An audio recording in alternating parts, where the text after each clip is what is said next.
हरियाणा में लोकसभा चुनाव को लेकर राजनीतिक पार्टियां अपना दमखम दिखा रही हैं। बीएसपी भी लोकसभा चुनाव में अपनी पूरी ताकत झोंक रही है और इसी कड़ी में बीएसपी सुप्रीमो मायावती आज यानी रविवार को 12 मई को करनाल पहुंची। यहां उन्होंने दशहरा ग्राउंड में जनसभा को संबोधित किया। इसके अलावा बीजेपी और कांग्रेस पर जोरदार हमला बोला। बीएसपी सुप्रीमो मायावती ने करनाल में रैली को संबोधित करते हुए कहा कि बीएसपी किसी विरोधी पार्टी के साथ मिलकर चुनाव नहीं लड़ रही है। बीएसपी गरीबों, मजदूरों और आदिवासियों की आवाज उठा रही है। उन्होंने यह भी कहा कि हमने अकेले ही सभी सीटों पर अपने प्रत्याशी उतारे हैं। वहीं उप मुख्यमंत्री केशव प्रसाद मौर्य आज महोबा पहुंचे। कार्यकर्ताओं और पदाधिकारियों ने फूल माला पहनाकर उनका जोरदार स्वागत किया। जहां उन्होंने 231 सरकारी विधानसभा के कुलपहाड़ कस्बे में जनसभा को संबोधित किया और बीजेपी प्रत्याशी के लिए वोट करने की अपील भी की। इस दौरान उन्होंने समाजवादी पार्टी और अखिलेश यादव पर जमकर निशाना साधते हुए कहा कि समाजवादी पार्टी दंगाइयों, माफियाओं को पैदा करने वाली फैक्ट्री है। वोटिंग की तारीख नजदीक आते ही महोबा जिले में नेताओं का आवागमन शुरू हो गया है। उन्होंने यह भी कहा कि एक तरफ गुंडे माफियाओं के मसीहा हैं तो दूसरी तरफ जनप्रिय मुख्यमंत्री योगी आदित्यनाथ और प्रधानमंत्री नरेंद्र मोदी। 10 साल जो देखा है ट्रेलर था, असली पिक्चर 4 जून के बाद दिखाई जाएगी। प्रधानमंत्री भारत के संविधान को धर्म ग्रंथ कहते हैं। ना संविधान को खतरा है, ना लोकतंत्र को खतरा तो राहुल गांधी और अखिलेश के भविष्य को है। समाजवादी पार्टी ने तो राम भक्तों को गोलियों से भूना, माफिया मुख्तार अंसारी की कब्र में फातिमा पढ़ा और अखिलेश यादव पर ये बड़े आरोप लगाए गए। इसके साथ ही उन्होंने कहा कि जिस गाड़ी में सपा का झंडा, उसे गाड़ी में बैठा गुंडा, सपाइयों को नारा खाली प्लाट हमारा। ये भी केशव प्रसाद मौर्य ने कहा। और उसकी कब्र पर फतिहा पढ़ने के लिए, वहां फूल चढ़ाने के लिए अखिलेश यादव जी लखनऊ से 500 किलोमीटर जाते हैं। लेकिन याद रखना, इसी उत्तर प्रदेश के एक शानदार जानदार राम भक्त, राष्ट्रभक्त मुख्यमंत्री बाबूजी कल्याण सिंह जी थे और जब उनकी मौत हो गई थी, अखिलेश यादव जी लखनऊ में थे। बाबूजी का 100 विधानसभा के परिसर में रखा हुआ था, लेकिन अखिलेश यादव जी बाबूजी कल्याण सिंह जी को अंतिम विदा देने के लिए नहीं गए थे। इनको माफियाओं से प्यार है, इनको राम भक्तों से प्यार नहीं है, इनको राष्ट्रभक्तों से प्यार नहीं है। इनको गुंडों, अपराधियों, माफियाओं, भ्रष्टाचारियों, दंगाइयों से दोस्ती है। कांग्रेस महासचिव प्रियंका गांधी वाड्रा ने रायबरेली में एक सार्वजनिक रैली को संबोधित करते हुए कहा कि प्रधानमंत्री नरेंद्र मोदी ने देश की संपत्ति 4-5 लोगों को सौंप दी।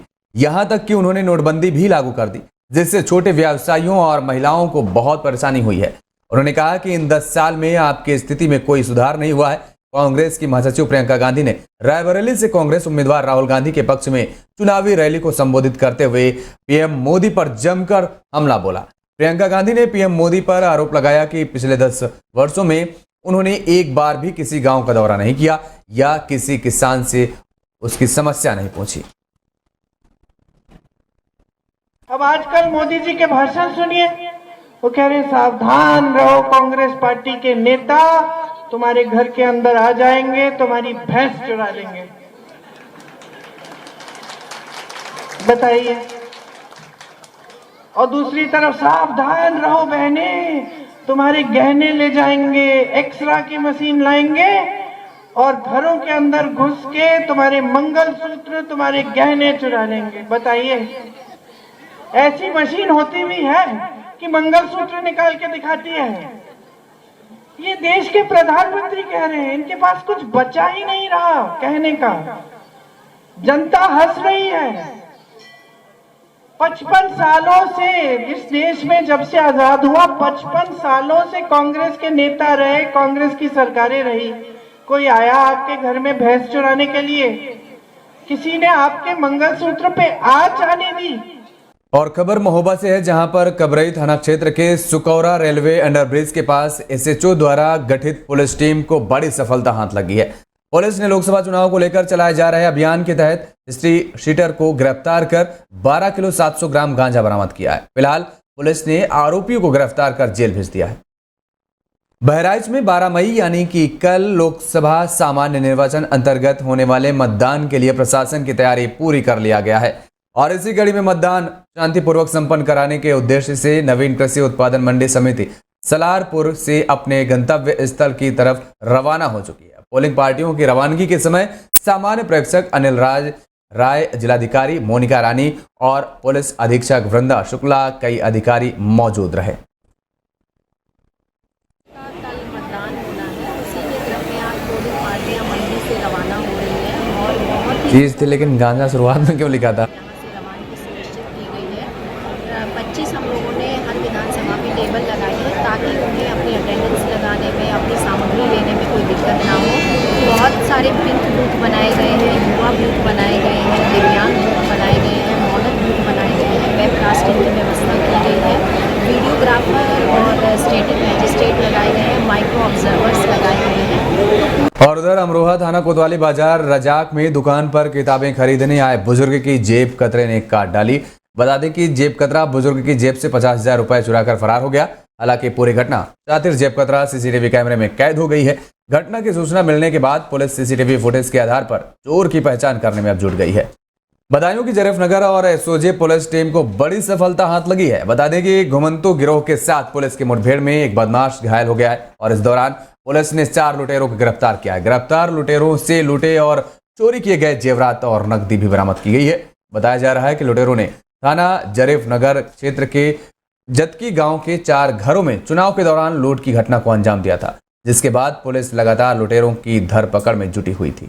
उधर बदायूं में सड़क पर भैंस का बचाने के चक्कर में डीसीएम और लोडर वाहन के आमने सामने से भिड़ंत हो गई। हादसे में लोडर वाहन पर सवार 2 किसानों के मौके पर मौत हो गई, जबकि 3 युवक गंभीर रूप से घायल बताए जा रहे हैं। पुलिस ने शव को पोस्टमार्टम के लिए भेज दिया है। घायलों का जिला अस्पताल में इलाज चल रहा है। कोतवाली दातागंज क्षेत्र के गांव बेला डांडी निवासी ब्रजेश और गोविंद अपने खेतों में फसल उगाते थे और मंडी पर बेचकर परिवार का पालन पोषण करते थे। रविवार सुबह लगभग 5 बजे दोनों किसानों ने कस्बा दातागंज के मोहल्ला बड़ापारा निवासी जयप्रकाश को लोडर वाहन पर सब्जी ला दी और बदायूं की सब्जी मंडी जा रहे थे। जयप्रकाश लोडर वाहन चलाते थे, जबकि गांव बेला डांडी के गंगाधर और अर्पित साथ बैठे थे। रास्ते में थाना मूसा झाक क्षेत्र के गांव किसुरवा के पास एक भैंस सड़क पर आ गई, जिसे बचाने के लिए जयप्रकाश ने लोडर वाहन से साइड से निकालने की कोशिश की और इस दौरान सामने से तेज रफ्तार में डीसीएम आ गई। दोनों वाहनों में आमने सामने भिड़ंत हो गई।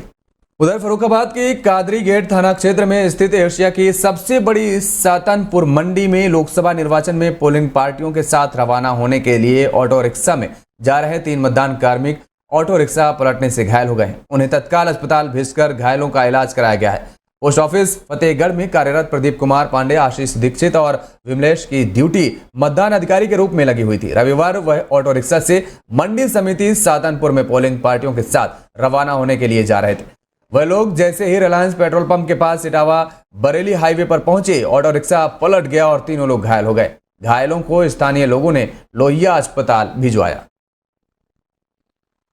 प्रदीप कुमार पांडे। पिताजी क्या नाम है? कहाँ के रहने वाले हैं? रहने वाले तो हम कौशाम्बी डिस्ट्रिक्ट के, वहाँ पे एक पीठासीन अधिकारी अभी भी पोस्ट ऑफिस विभाग में वहाँ पे जाके बैठे पड़े। कहाँ ड्यूटी लगी आपकी? भोजपुर में। भोजपुर में लगी है। कैसे चोट लगी आपके? ऑटो रिक्शा पलट गया। कितने लोग थे आप लोग? क्या क्या नाम है? एक विमलेश दीक्षित उनको अगर हम 10 मिनट के अंदर यहाँ पे नहीं रिपोर्ट करते हैं, विवेक कुमार। 4 लोग एक साथ थे? 4 लोग एक ही विभाग में? एक ही विभाग में। यहाँ आ रहे थे मतगणना में? हाँ, यही आ रहे थे ड्यूटी के लिए। डीएम साहब से क्या कहा है चोट लगी आपको? हैं कि जो यहाँ पे उपस्थित है और फोन अपने पीठासीन या अपने सेक्टर मजिस्ट्रेट का नहीं जो है उठा रहे हैं।